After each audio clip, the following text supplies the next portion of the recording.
Dalam perang Ukraina, satu jet tempur Rusia terus menjadi perbincangan global. Su-57, jet tempur generasi kelima Rusia, disebut-sebut sudah terlibat dalam konflik. Namun pertanyaan yang lebih besar justru muncul. Jika Rusia memiliki Su-57, mengapa Amerika Serikat dan NATO tidak mengerahkan F-35 atau F-22 ke Ukraina?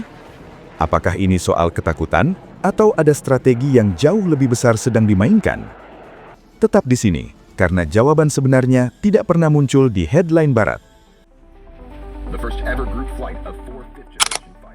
Perang Ukraina bukan perang udara klasik. Ini bukan duel pilot melawan pilot. Ini adalah perang sensor, radar, data, dan keputusan strategis. Dalam perang udara modern, jet tempur generasi kelima tidak bertugas untuk terlihat, tetapi untuk tidak terlihat. Tidak untuk bermanuver indah, tetapi untuk menembak dari jarak yang tidak terjangkau lawan. Rusia memahami perubahan ini lebih cepat dari yang disadari banyak orang.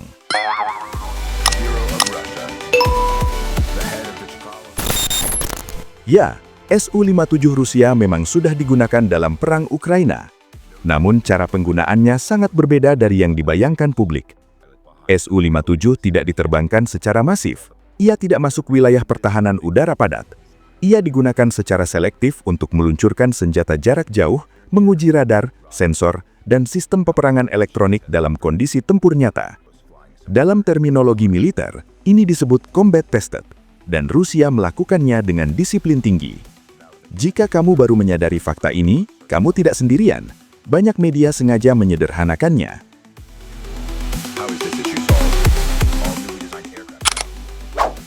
Di titik ini, muncul pertanyaan krusial. Jika Su-57 sudah bertempur di Ukraina, mengapa Rusia tidak menggunakannya secara penuh? Jawabannya justru menunjukkan keunggulan strategi Rusia. Su-57 bukan jet untuk konflik proksi. Ia adalah aset strategis untuk konflik tingkat tinggi. Kehilangan satu Su-57 berarti membuka rahasia teknologi generasi kelima Rusia kepada musuh. Rusia tidak akan mempertaruhkan itu untuk keuntungan taktis jangka pendek. Ini bukan kelemahan, ini perhitungan.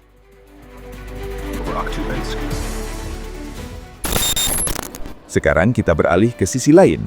Mengapa NATO dan Amerika Serikat tidak mengirim F-35 atau F-22 ke Ukraina? Karena itu akan mengubah perang Ukraina menjadi perang langsung antara NATO dan Rusia. Ukraina bukan anggota NATO. Mengirim jet tempur Amerika ke langit Ukraina berarti deklarasi perang terbuka. Rusia berhak menyerang balik termasuk ke pangkalan NATO. Resiko eskalasi nuklir langsung muncul. Disinilah Rusia berhasil mengunci Barat dalam dilema strategis. Dan di bagian ini, banyak orang salah paham. Jadi pastikan kamu tetap menonton, karena bagian selanjutnya menjelaskan kenapa Rusia justru terlihat lebih tenang dalam konflik ini.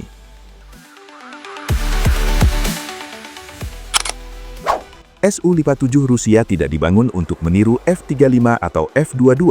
Ia dibangun untuk cara perang Rusia. Jangkauan jauh, sensor tersebar, kemampuan manuver ekstrim, dan fleksibilitas taktis.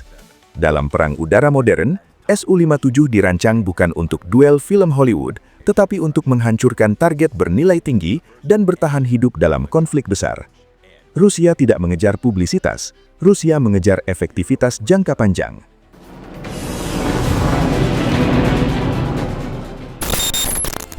Pertanyaan berikutnya jauh lebih penting. Jika Su-57 bukan untuk Ukraina hari ini, lalu untuk apa Rusia menyimpannya? Jawabannya sederhana namun mengganggu banyak analis Barat. Su-57 adalah pesan strategis. Ia disiapkan untuk konflik yang lebih besar, lebih berbahaya, dan lebih menentukan. Ukraina hanyalah satu fase, bukan tujuan akhir. Dan Rusia bermain untuk fase berikutnya. Sampai hari ini, tidak ada satupun jet tempur generasi kelima yang pernah berduel udara melawan jet generasi kelima lain dalam perang nyata. Semua perbandingan Su-57 versus F-35 atau F-22 hanyalah simulasi. Rusia memahami fakta ini dan memilih tidak terjebak dalam perang citra. Dalam dunia nyata, siapa yang paling sabar seringkali menjadi pemenang.